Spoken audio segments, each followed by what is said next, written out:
അച്ചു ഹസാരെ അച്ച പോറ്റി പറയുന്നു. മെട്രോയുടെ പേരിൽ പേക്രോം പേക്രോം എന്ന് പറഞ്ഞ ഭരണക്കാരെല്ലാം മാക്രോം മാക്രോം എന്ന് മാറ്റി പറയുന്നു. തച്ചങ്കീരി ചെങ്കീരിയാകുന്നു. ഉണ്ടിരുന്ന സി കെ ചന്ദ്രപ്പന് ഒരു വിളി വരുന്നു. പള്ളിയിലച്ചന്മാർ പിള്ളേരുടെ പള്ളക്കിട്ടടിക്കുന്നു. ഇതെല്ലാം കണ്ട് കുന്തവും കുരിശുമില്ലാതെ അന്തം വിട്ടു നിൽക്കുന്നവർക്കെല്ലാം ഇപ്പോഴും എപ്പോഴും എന്നേക്കും ആമേൻ. അങ്കമാലി ലിറ്റിൽ ഫ്ലവർ ആശുപത്രി അധികൃതരുടെ ചെരുപ്പിന്റെ വാറഴിക്കാൻ പോലും പൊളിറ്റിക്സിന് യോഗ്യതയില്ല. എന്നാൽ അവിടെ അധികൃതർ കാട്ടിയതൊക്കെ യേശുക്രിസ്തു അറിഞ്ഞാൽ അദ്ദേഹം ജെറുസലേം ദേവാലയത്തിൽ പ്രയോഗിച്ച ചാട്ടവാറുമായിട്ടാകും വരിക എന്ന കാര്യത്തിൽ സംശയമില്ല. ആവശ്യത്തിന് വേതനം ആവശ്യപ്പെടുന്ന വിദ്യാർത്ഥികൾക്ക് ആവശ്യത്തിലേറെ വേദന നൽകുകയും വേണ്ടിവന്നാൽ ആശുപത്രി പൂട്ടിയിടും എന്ന് പറയുകയും ചെയ്യുന്ന സ്നേഹം ഇതിനു മുമ്പ് ഇസ്രായേലിൽ പോലും കണ്ടിട്ടില്ല.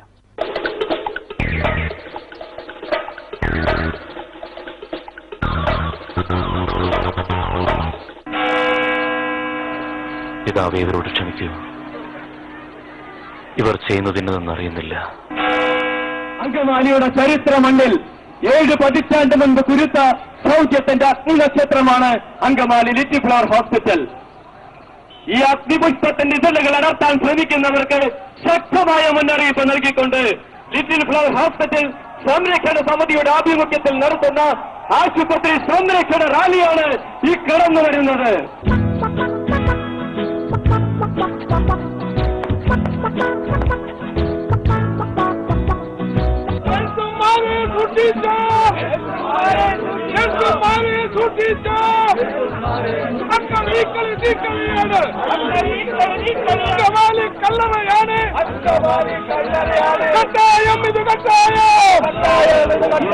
അങ്കമാലിയുടെ വിരിമാറിൽ ആതുരസേവനം ചെയ്യുന്ന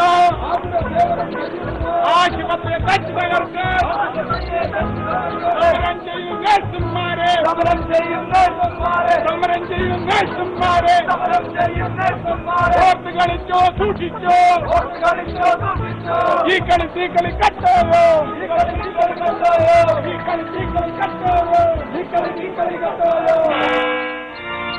നിങ്ങൾ അളക്കുന്ന അളവിനാൽ നിങ്ങൾക്കും അളന്നു കിട്ടും.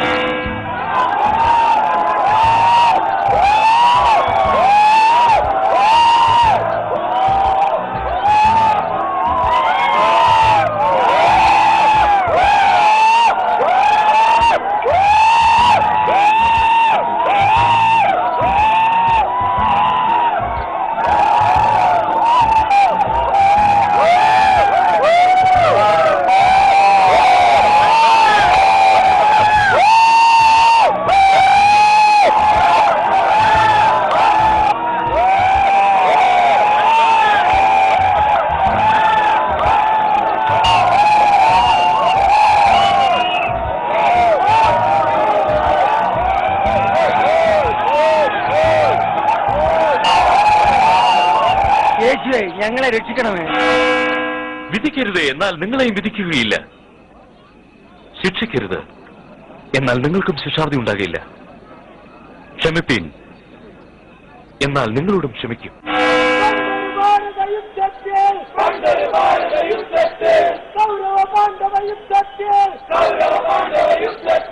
കൃഷ്ണൻ പേര് തെളിച്ചെങ്കിൽ ഇന്നീ ഭാരത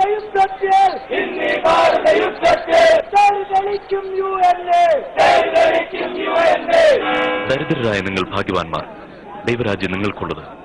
ഇപ്പോൾ വിശക്കുന്ന നിങ്ങൾ ഭാഗ്യവാന്മാർ, നിങ്ങൾക്ക് തൃപ്തി വരും.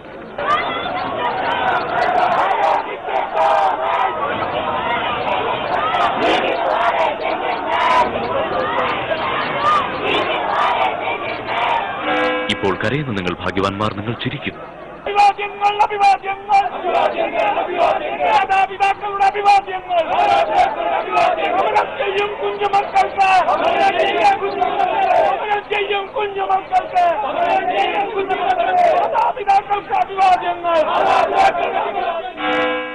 മനുഷ്യപുത്രൻ നിമിത്തം മനുഷ്യർ നിങ്ങളെ ദുഷിക്കുകയും നിന്ദിക്കുകയും നിങ്ങളെ തള്ളിക്കളയുകയും ചെയ്യുമ്പോൾ നിങ്ങൾ ഭാഗ്യവാന്മാർ. ഇങ്ങനെ സംഭവിക്കുമ്പോൾ സന്തോഷിച്ച് തുള്ളുവിൻ.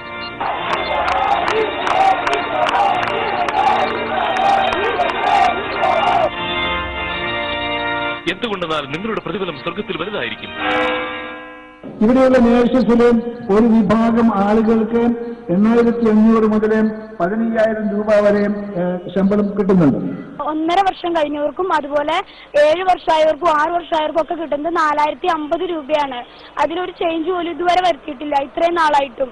ഒരു വർഷം എക്സ്പീരിയൻസ് ഉള്ളവർക്ക് നമ്മൾ കൊടുക്കുന്നത് 6,200 രൂപയും. ഞങ്ങളിവിടെ വന്നിട്ട് ഇപ്പൊ 6 വർഷം കഴിഞ്ഞവരുണ്ട്, അതുപോലെ തന്നെ 1 വർഷം കഴിഞ്ഞവരൊക്കെ ഉണ്ട്. അതിലിപ്പോ ഫസ്റ്റ് സ്റ്റാർട്ടിങ്ങിൽ തന്നെ ഞങ്ങളിവിടെ വന്നു കഴിയുമ്പോൾ ഞങ്ങൾക്ക് കിട്ടുന്ന സാലറി എന്ന് പറയുന്നത് 3,100 രൂപയാണ്. നമുക്കറിയാം നമ്മുടെ സ്ഥാപനങ്ങൾ ഒന്നും കോടതി വിധിക്കോ ലേബർ കമ്മീഷനോ ഒക്കെ എതിരായിട്ട് പോവുകയില്ലെന്നുള്ള കാര്യം നമുക്ക് എല്ലാവർക്കും അറിയാവുന്നതാണ്. ഞങ്ങൾ 1.5 വർഷം കഴിയുമ്പോൾ ഒരു കോൺട്രാക്റ്റിലോട്ട് കടത്തുകയാണ്, പ്രിയദർശിനി ഏജൻസി എന്ന കോൺട്രാക്റ്റിലേക്ക്. അതിൽ നിർബന്ധമായിട്ടും കടക്കാമെന്നാണ് പറയുന്നത്. ആദ്യം മുതൽ ഞങ്ങൾക്ക് സാലറി എനിക്ക് കൂട്ടി കിട്ടുമെന്ന് പറഞ്ഞു. ഞങ്ങൾക്ക് ആ ഒരു 100 രൂപ 200 മാത്രമേ ഞങ്ങൾക്ക് കൂടുതലുണ്ടായിരുന്നുള്ളൂ. ലോകത്തിൽ എവിടെ ചെന്നാലും എല്ലാത്തിന്റെ സർട്ടിഫിക്കറ്റ് ഉണ്ടെന്ന് പറഞ്ഞാൽ ജോലി നിശ്ചയമായിട്ടും കിട്ടും, ഉറപ്പാണ്. ഇവിടുന്ന് 1.5 വർഷം നിൽക്കുന്നവർക്ക് LFന്റെ സർട്ടിഫിക്കറ്റ് കിട്ടും. അതിനുശേഷം പ്രിയദർശിനി ഏജൻസി എന്ന് പറഞ്ഞൊരു സർട്ടിഫിക്കറ്റ് കിട്ടുള്ളൂ. ആ സർട്ടിഫിക്കറ്റ് കൊണ്ട് ഏറെ ഏത് ഹോസ്പിറ്റലിൽ കയറാനും വിലയില്ല എന്നാണ് പറഞ്ഞത്. കയറിയവർ പറഞ്ഞത് ഒരു ഉപകാരം ഇല്ലാന്ന് പറഞ്ഞത്.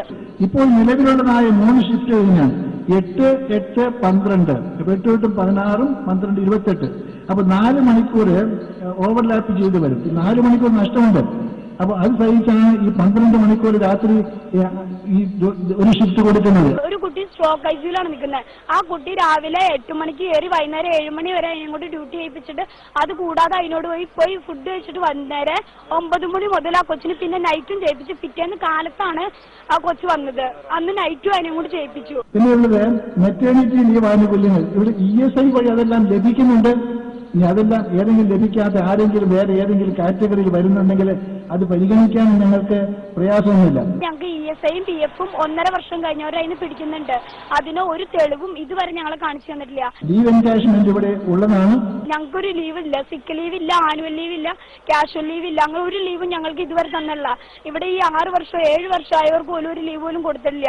എന്തെങ്കിലും രീതിയിൽ ഞങ്ങളൊരു ലീവ് എടുത്താൽ തന്നെ അത് ഞങ്ങളുടെ സാലറിയിൽ നിന്ന് അവർ കട്ട് ചെയ്യാണ് ചെയ്യണേ.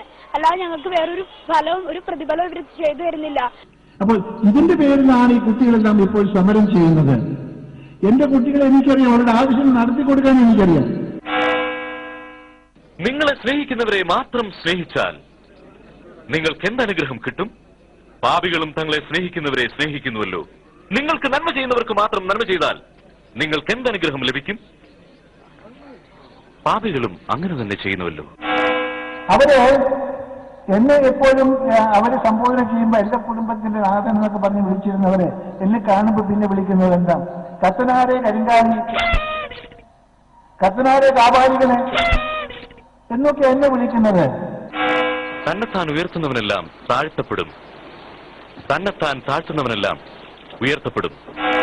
പ്രിയപ്പെട്ടവരെ, നമുക്ക് ഈ കുട്ടികളെ ഇവരുടെ പിടിയിൽ നിന്ന് മോചിപ്പിക്കാൻ നിങ്ങൾ ആലോചിക്കുക.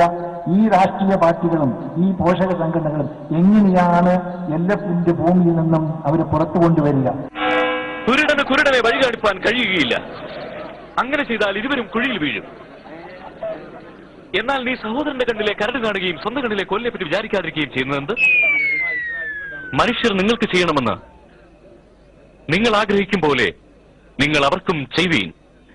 വിശക്കുന്നവന് മുന്നിൽ അപ്പത്തിന്റെ രൂപത്തിൽ വന്നില്ലെങ്കിൽ ദൈവം പോലും രക്ഷപ്പെടില്ല എന്ന സത്യപ്രമാണം ദൈവനാമത്തിൽ പ്രകടനം നടത്തുന്നവരെല്ലാം ഓർക്കുന്നത് നന്ന്.